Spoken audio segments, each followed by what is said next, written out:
Hey guys, Cinder Ash here, and I am about to show you my new Auric Damnation Zealot build. Because apparently, if your build isn't for Auric Damnation or Maelstrom Auric Damnation, then your build doesn't matter. So, revamped it, made it a little bit better with patch 14, introduced some disgusting weapon buffs to a lot of things that I like to use, and one new thing that I decided to use. And I've decided to dub this build the hybrid or quote unquote everything bagel build for Zealot. So let's get started. We're going to start off with the new and improved and disgusting Tigris Mark II Heavy Eviscerator. As you can see, we are going for an unarmored as well as flak armored enemies, both at tier 4, as well as being a perfect on modifiers, perks, and blessings for everything for a max rating of 550. As you can see, the momentum here is the key to the build, as well as shred. The bonus critical chance on hit helps a ton. Momentum obviously is there to keep your toughness up as much as possible, especially during hordes and everything else crazy going on. Next up, we have the Agrippina Mark 8 braced autogun. Again, very perfect roll minus the modifiers. Wish I could have got a little bit better, but I mean, overall, this is exactly what you need. You just something with high damage, high ammo, high stopping power, stability, mobility, not really that big of a deal. Terrifying Barrage, absolute necessity on this weapon, as you will see in the gameplay later. A must have, super disgusting, great thing. Speed Loader, even though it got nerfed, still a very good one. If not, I would recommend, I believe it's called Raking Fire. If it's not Raking Fire, then it's either Death Spitter or Fire Frenzy. Both are okay. One is the better version, Fire Frenzy.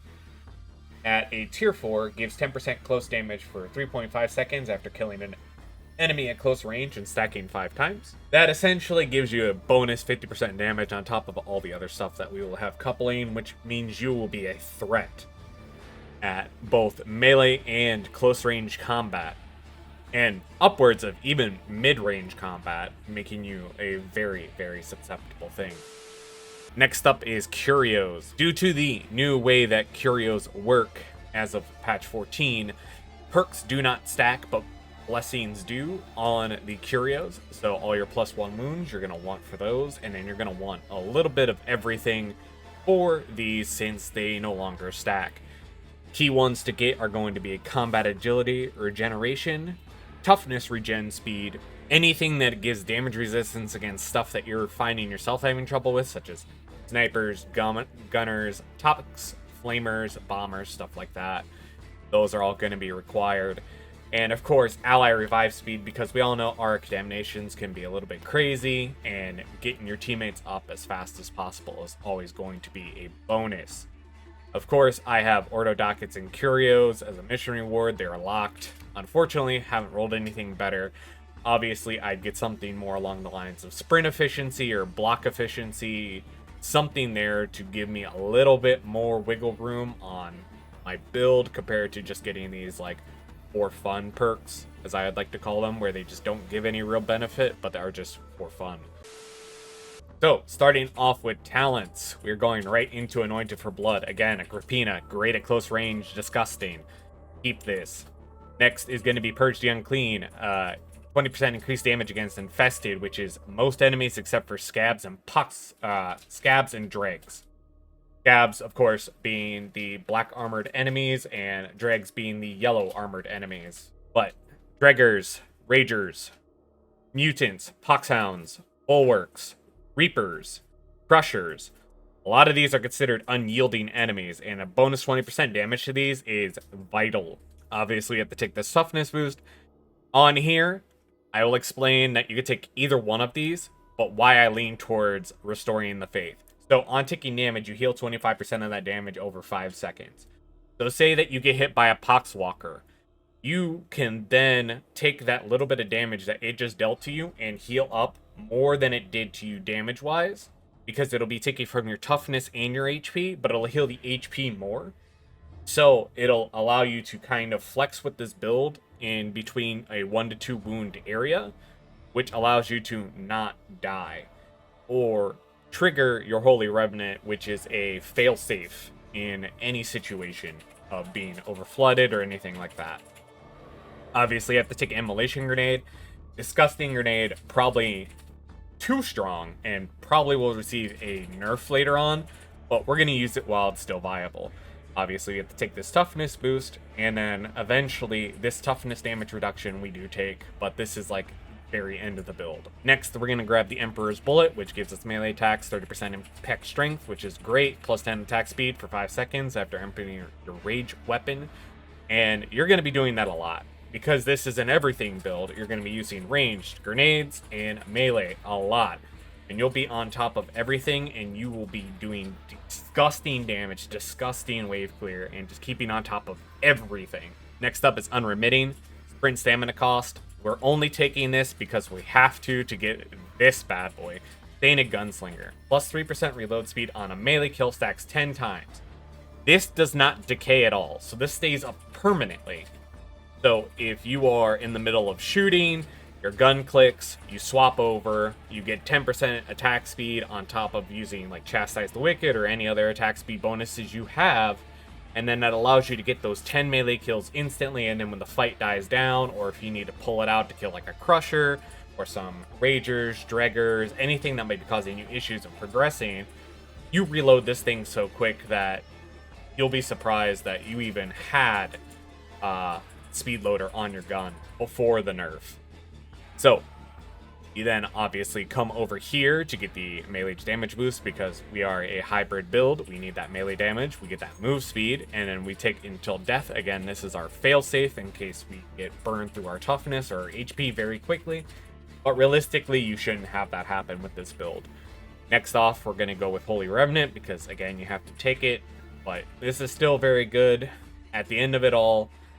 With this coupled with the Restoring Faith perk on damage, heals 25% on that, you should end up around 60 to 65 HP, which is about 2 wounds. But again, it's not that bad. It's not that punishing to have 2 instead of the 1 wound. You won't really notice that attack speed difference, and it gives you a little bit of buffer in case anything bad happens with the group where you were the last one alive and you got to do some revives. Next up is taking Benediction. This is pretty much the end-all, be-all. This is the only one I would recommend. Beacons of Purity needs a buff. It's very bad in its current state. Doesn't perform as I would like it to, where it would start curing all of the purple and not just the current wound. If it did it from all wounds, this would be like a go-to. This would be like the perfect one, but as is, it's not worth it. Put it in the dumpster. And then, of course, Loner, garbage. Knife Zealots take this, and that's all I need to say. Knife Zealots are Knife Zealots. Next up, we got Toughness Boost. Right down into our Fury of the Faithful. 50% toughness regain, 20% attack speed for 10 seconds. Next melee hit gain is 25% damage and a guaranteed critical hit. Never use your melee on this unless you absolutely have to. Instead, what you want to use with Fury of the Faithful is your gun, because it turns Carapace into flak enemies, and flak enemies into unarmored. Don't know why it does that, but that's just the way it's coded. That's the way it works. We roll with it until it gets patched, and then we'll worry about it later. But this allows us to use our Rapina on Crushers, flak enemies, anything like that, and just do pure damage to it. And you ignore all the other garbage that happens with it. And then obviously, get 2 charges, because what's better than 2 charges?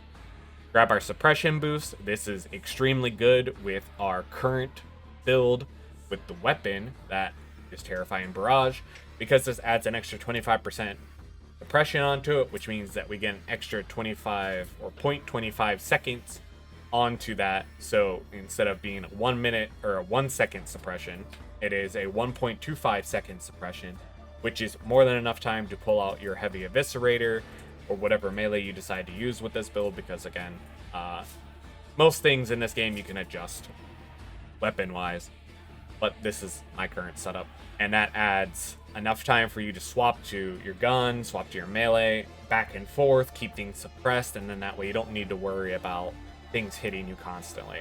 This is very much a hold W and left click kind of build, or, you know, hold left click, press R, you know, swap weapons.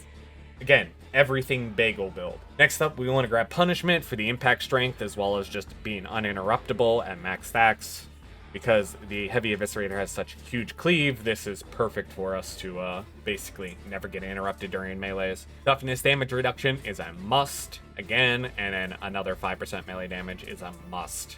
Then we want to grab Sustained Assault, just because an extra 20% melee damage for 5 seconds, and it stacks to 5 times, so that's the whole 20%. It's pretty much a no-brainer that you want to take that as well during hordes. Just build up that massive damage incline. Again, Faithful Frenzy, another 10% flat attack speed, always welcomed. Another 10% health. I don't understand why they would put this here in a martyrdom build, but you got what you got, and you gotta take it. Then you want both of these. 2 wounds, again, because a wounds build, and then Martyr's Purpose, 1% of damage taken is ability cooldown reduction. Then she'll always be taking damage. This is a pretty good perk, especially early on, to ensure that you're always chastising the wicked and always killing everything. You can, of course, take this off, put this onto here for another 5% toughness damage reduction. It is not required, but it's just the way that I like to run my build, is high risk, high reward. And then Martyrdom. Obviously, you want to take this and then all these, because this grants up to, because you'll have 7 wounds, you can only have 6 officially missing. 6 times 8 is 48. Bonus damage, almost, complete 50%, which is amazing. And then obviously you'll have another 30% toughness from here, and then you'll have another 24% attack speed here, coupled with everything else. You should be at like a bonus 50% attack speed on top of everything going at once. And because you're rotating constantly between gun and melee, you will have a constant massive attack speed, massive damage, everything going forward. So let's get started and go right into our big boy here and see what we got on our mission terminal. Alright, so I decided to do something a little bit different for this build and this playthrough. Just because we're on Auric, I wanted to make sure that I was absolutely 100% focused and not really talking. So I decided that this is going to be a voiceover after the fact. So as you could have seen, that we are doing Consignment Yard, we're doing it on Auric and on high Damnation difficulty, high intensity. So we're just waiting for it to boot up. Sometimes it takes a little bit just because these matches always take a while. And as always, being completely transparent, I'm running with a friend because he wanted to play. He's just running veteran.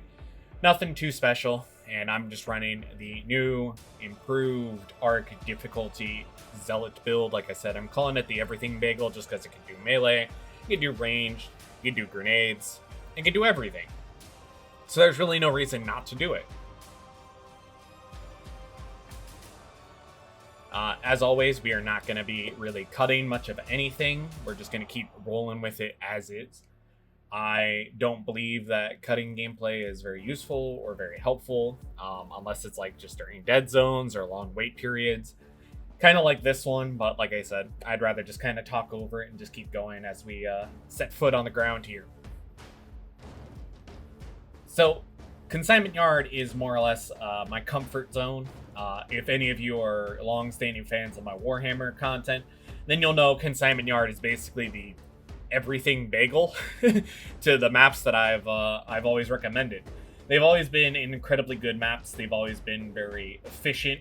They're not super difficult. They're good to get your feet wet, and they also had a lot of fun to it.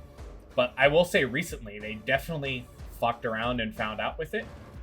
And they added a permanent, always guaranteed beast or monstrosity spawn at the end, which just kind of is annoying as shit, but it is what it is.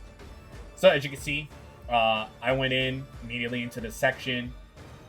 What I wanted to do was get a bunch of melee kills with my new perks and then start gunning shit down. A lot of the stuff that I don't want to get close to is basically just going to be taken out with the gun, and then immediately swap back to melee for anything that I do want to take out. But also emptying your entire clip just allows you to get a bunch of melee speed and allows you to just kind of get into the action. So even if you're high on HP, you're still going to be swinging a lot, doing a lot of cleave and all that kind of stuff. And of course, you just don't want to get close to those guys at all. I butterfingered there, mostly because I heard the horde coming in. You guys probably won't hear any of the gameplay.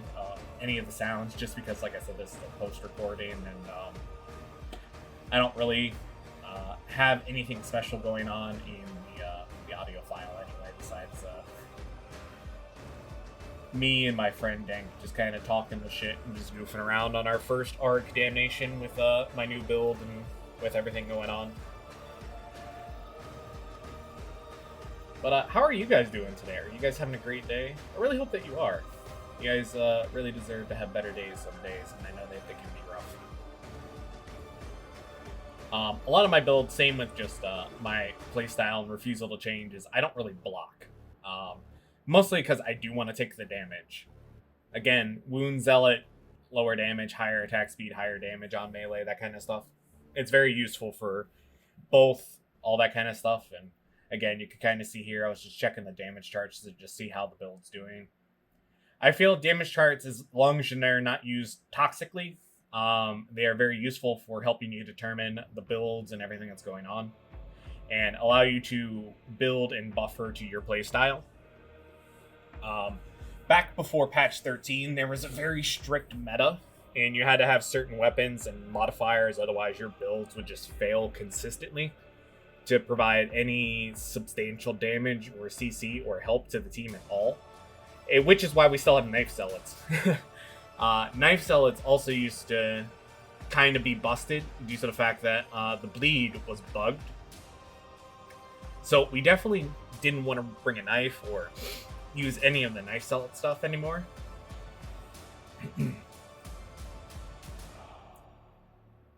to the fact the Knife Zealots crits, the damage, everything like that, it's just very off-putting. It does so little damage on Aurics and does so little damage overall that you're lucky you do the average amount of damage for split 4 team on Auric Damnation. On an average run, Auric Damnation, you're looking at about the entire group split up doing about close to 1 million HP damage. So that means about every person needs to be doing 250,000. And that doesn't always happen, which is fine because some people are running support classes or some people are running classes that are very specific for one specialized thing. And those are great. Those specialized classes are great if you have a team that can deal with the rest of the stuff. Which is, again, why I don't like certain weapons and I don't like certain playstyles, because they're only there to deal with very extreme situational stuff. And I prefer to build for all around, or I prefer to build for hordes. More times, often than not, you're going to be dealing with hordes more than monstrosities. You're going to be dealing with certain special enemies more often than other special enemies. Like, mutants are pretty common, dogs, ragers, crushers, bulwarks. Those are way more common enemies than a lot of these other ones. Like, you'll get a couple shotgunners here and there, but you're more likely to get gunners than those guys. Crushers are pretty common, bulwarks are pretty common, maulers, ragers, that kind of stuff. Occasional snipers here and there, not really all that many that I have ever come across in my runs. If I were to probably start keeping track, I'd probably find out that maybe I'm wrong. But especially in this run, we've already seen a lot of the up close personal melee ones with only a couple like reapers here and there or a couple shotgunners, but a lot of it's been like gunners, a lot of heavy melee coming in at you.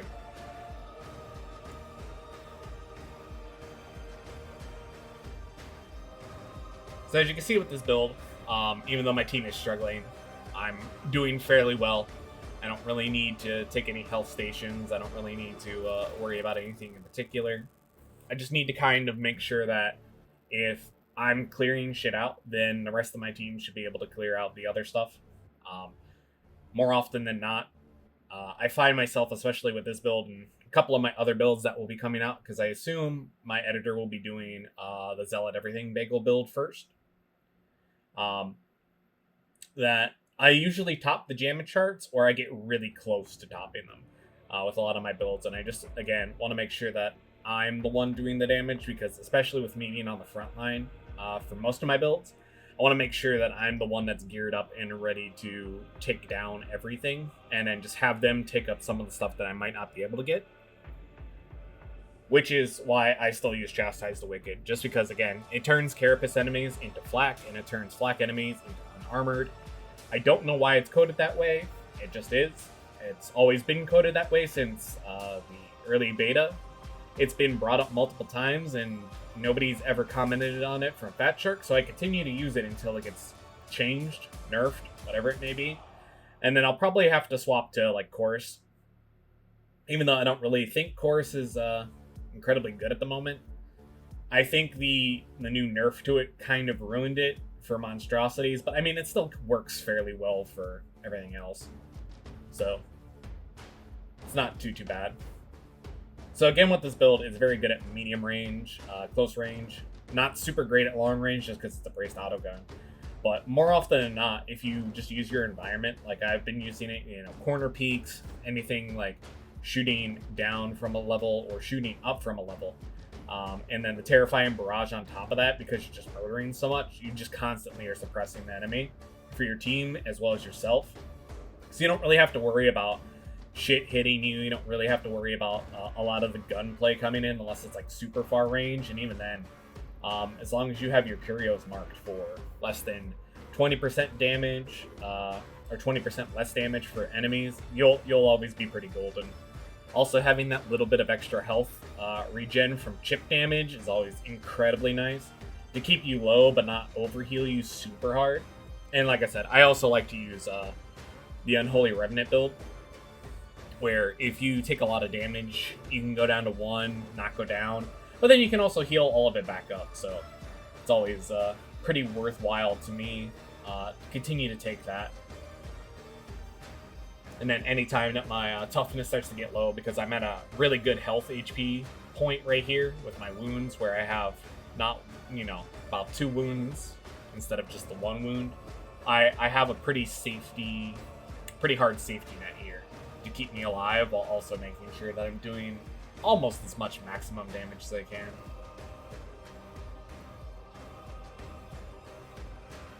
I will say that there are a couple mistakes that I make, but overall I felt like I did pretty good this run.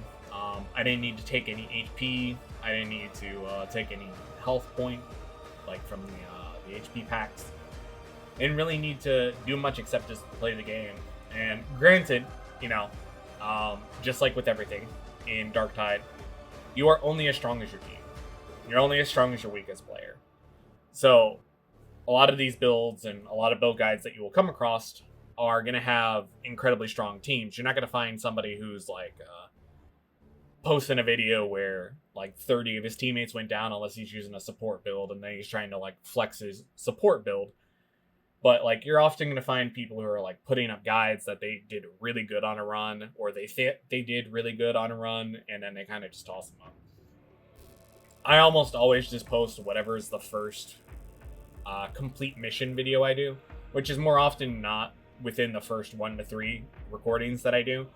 This one, my Ogrin, and my Psyker, I did all within the first run. That I decided I would record these Auric builds and give my new builds a test on Auric difficulty. Veteran took a hot minute, just because we were recording at 3 in the morning, Eastern Standard. So more often than not, good players are starting to go to bed, other players are starting to wake up, or people are coming home from their night shift wanting to play, and they're already exhausted. So they kind of aren't in the headspace to completely do Auric Damnation. But that's okay. I mean, as long as you're having fun, that's the entire point of Darktide. Winning is secondary. Winning's always nice, but, I'm always a for fun player. I don't really care about the competitive nature of Darktide, but I don't necessarily enjoy making my runs incredibly more difficult with poor weapons or poor perks that don't synergize well with teams or teammates.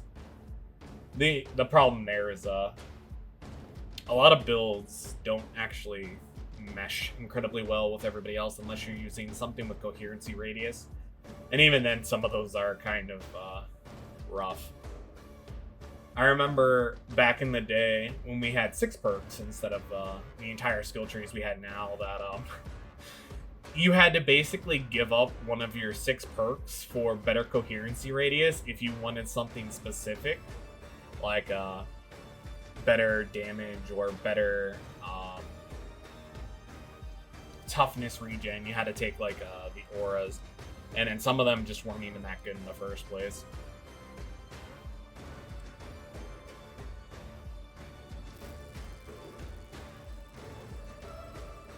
A lot of these are going to be hordes, especially if you know where they're coming from. The emulsion grenades basically eliminate the need for them. Anytime that you are like sitting at these points, if you know like the spawns, those are always very good for keeping you alive. If you just toss down an emulsion grenade, you're pretty much set. Same if you know when a horde is coming in, you also kind of want to knock those ones out. They're pretty solid on keeping everything suppressed, keeping shit dead. The only things they're really not going to kill are elites, but even then, they're going to take pretty much 100 to 200 damage per tick. And a tick is every second. Although some things in Darktide supposedly don't have tick rates or second ticks. And they can get a little confusing on what does and what doesn't. Like the call for the course says it does it every 0.8 seconds. But it's actually more closer to a second. So it doesn't really help the way that it's coded that you're supposed to get this much. But it still gives you the exact amount you're supposed to get. It's just really oddly coded and worded. I'm not a huge fan of some of the stuff like that. I also don't like some of the perks that they changed. I'm really sad that they got rid of the way Brutal Momentum used to work. So Brutal Momentum before patch 13, or maybe they changed it before patch 13, it had infinite cleave, and I use that word realistically. When we're talking about damage numbers or percentages or anything like that you'll see in this video, a lot of it is come down to math and how we calculate the damage and everything. And the cleave mathematically was 100% guaranteed to go through everything that you hit because it had no hit mass. So any weapon that you put it on had no hit mass. So that means everything that you saw, you could hit, you could kill pretty much instantly because, again, no hit mass. So you could just like wave your weapon around like crazy because there was no hit mass. And then because everything you were swinging went through every hitbox, you basically had infinite cleave, which was disgusting. Now I believe the highest cap for cleave is stuck at 8. For most things and weapons. So it kind of makes it a little bit difficult to have that infinite cleave again, even with the new way that Brutal Momentum is worded, where if you get weak spot kills, you get ignore enemy hit mass. It just doesn't seem that good anymore. So as you can see, the veteran is just chucking those crack grenades. He's doing an excellent job keeping it stunned. Anytime that you can stun a monstrosity is awesome. There's definitely a couple of different ways to do it, and that is probably my favorite. And that's why I started using them on my veteran after my friend told me about them. Just the sheer stagger on them alone just makes them absolutely vital to these Auric Damnations. And it's almost criminal to not take them, especially when a lot of the early stuff is really situational. Even the ones to get to the crack grenades are incredibly situational, and it makes the builds feel a little bit but that's okay. There's definitely worse things than crack grenades or some of the other grenades you can take. Like, I still don't understand the aspect of loner. I suppose that's supposed to give you, like, toughness regen while you're alone, but even then, having 2 people in your toughness regeneration is kinda Even if you were to put on the extra 30%, I really don't see the point of running loner. Loner just kind of feels rough.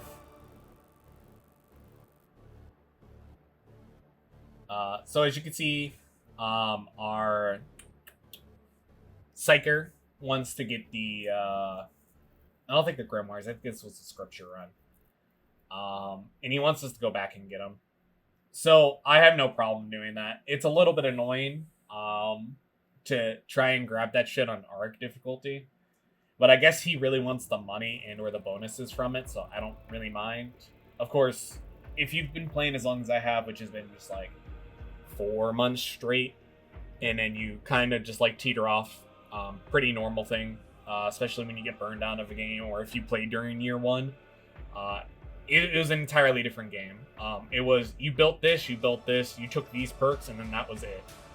If you deviated, you pretty much were just like instantly called out on Damnation, just because the sheer difficulty increase and spike was so rough that you knew if somebody wasn't playing the correct way. Nowadays, you can run pretty much anything on any difficulty, and you're just golden. That's just kind of the way that they've reworked the entire builds and the entire game as a whole, and it's really, really nice.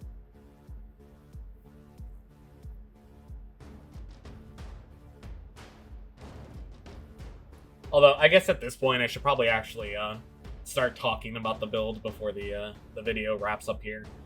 But as I explained in the build section before the gameplay section, a lot of it is just shoot to unload into melee. Melee gets you 10 stacks, and then you can reload once you get a chance, and it just gives you incredibly quick reload, especially with the speed load nerf. I'm pretty sure I also mentioned it in my video if I didn't hear. The Agrippina, the Mark 8, I want to get the speed loader off. So I got to keep re-rolling one. I'll eventually get a better one. But they made it so that you can stack up to 50% bonus damage if you get close range kills. And close range is anything within 8 meters. So as long as you have Terrifying Barrage 4 on and you're getting kills, those also count as close range kills. So you can easily stack your ranged weapon to be incredibly dangerous, and even more so. So that way you could just mow through stuff and make this build even more better than it already is. The only downside to this build is just, obviously, very few things that I need to make notes of, and, things to always be honest about in build videos is showing downsides or talking about downsides. So, downside to this build is, obviously, I don't have a way to deal with long range. Long range is going to be a little bit difficult, but again, this is a team-based game, so I almost expect Psychers, especially since the nerf to Smite is out, a lot of them are going to probably swap back to auto Brain Burst build. If not, they already have Brain Burst, so that's already pretty goated as is. Second issue is going to be toughness. If you aren't used to running with 100 toughness, it might be a little bit difficult. You might go down a couple of times while trying this build out until you can get the niche of it going. And then the third thing is just ammo. Just because the Agrippinas, even though they did get buffed, and so much so that I love them even more than I used to, they do eat through ammo pretty fast, but they are still pretty hard hitting. Every bullet feels like it's doing a significantly large chunk to enemy HP, including monstrosities. You'll even see at the end of the match, I think, even with him throwing the crack grenades and basically taking out almost like a quarter of its HP per grenade for the crack, I think I still beat his damage by at least another 10 or 15k. Which is, again, why I like running Scoreboard, because it allows me to figure out what's doing the most damage and what's actually super viable on these higher difficulties. A lot of the time that I look, I feel like a lot of these build videos are highly manufactured with, like, people running goon squads, or, like, they have people who are running these super overpowered builds, and then they toss on various items to try and make something look good, when a lot of the items are not mathematically great at helping or dealing with stuff. And one of them, besides the knife Zealot, is like the plasma gun. It hits really hard, and it's very niche, and it does what it needs to do, which is extreme burst damage onto stuff that is Carapist or Flak or stuff like that. And the cleave is maxed out at 8 for the item. So it can hit a lot of things and cleave a lot of the stuff down. But the ammo capacity, the fact it overheats, a lot of that is just kind of overshadowed by a lot of the other weapons that don't have to worry about overheat, that can pretty much do the same thing with crack grenades. Because it seems like a lot of the people that run plasma gun don't run crack grenades for some reason. Which, again, I still feel like crack grenades are extremely vital and extremely nice. That was also my second Holy Remnant pop this entire run, which was kind of nice. I didn't have to take up a health station at any time during this entire run, which just felt really useful in case any of my teammates needed to pick it up or needed it for anything. A lot of these runs can get really hazy, especially with any kind of player. I find that veterans have the hardest time right now, especially because they don't have keystones. So veterans feel a little bit weak to me and probably feel like the weakest class to me personally, just because they don't have a set keystone. And it makes the builds feel very beholden to certain playstyles. I'm not a big fan of beholden playstyles. It's why I kind of rotated off veteran onto Zealot, and have been since 3 months into the game's life cycle, back in like December or January of 2023 or 22. I can't remember when the game released. I think it's been about a year, a little over a year now that we're on November of 2023. So yeah, I want to say it's a little bit over a year. The problem is I don't remember the exact drop date for this this game offhand, because I played during the alpha and I played during the beta, which I still feel like the beta was like the best iteration of the game, except for the most recent patch. It gave a lot of more viability to certain weapons that wouldn't be super great, but that's okay. We can only hope that Fat Shark continues to make a lot more of the weapons incredibly viable and push us forward. I can appreciate that Dank used his veteran shout to get me more toughness there, because I probably would have gone down. But it was solid. I also got a little dicey there, but a lot of this build relies on taking damage to get damage, and then also just kind of regaining your toughness. I did a little fake out there just to kind of meme on the whole aspect of taking a health station. Now, I personally would have gone back and got this guy, but mad respect to him for wanting to go revive that person in the middle of a sniper. And as you can see, that dude's 60 meters away. I can't hit it with my Grappina. Even my veteran's having a little bit of issues just because of the variety of weapons he's changing in between. He's been testing out all the different headhunters and the autoguns to just kind of see how they're holding up. He's been liking a lot of the autoguns. A couple of the headhunters has not been really liking any of the plasma grenade, the plasma gun. I also don't like the plasma gun. Revolver feels too pigeon-held for a lot of stuff. But, yeah.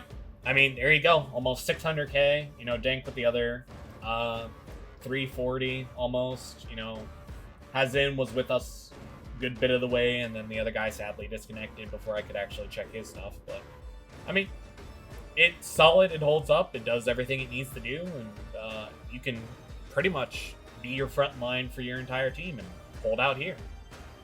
So, hope you guys enjoyed my rambling. If not, I hope you enjoyed the gameplay, and I hope you guys drop a sub, and I'll catch you guys in the next one. Bye, guys.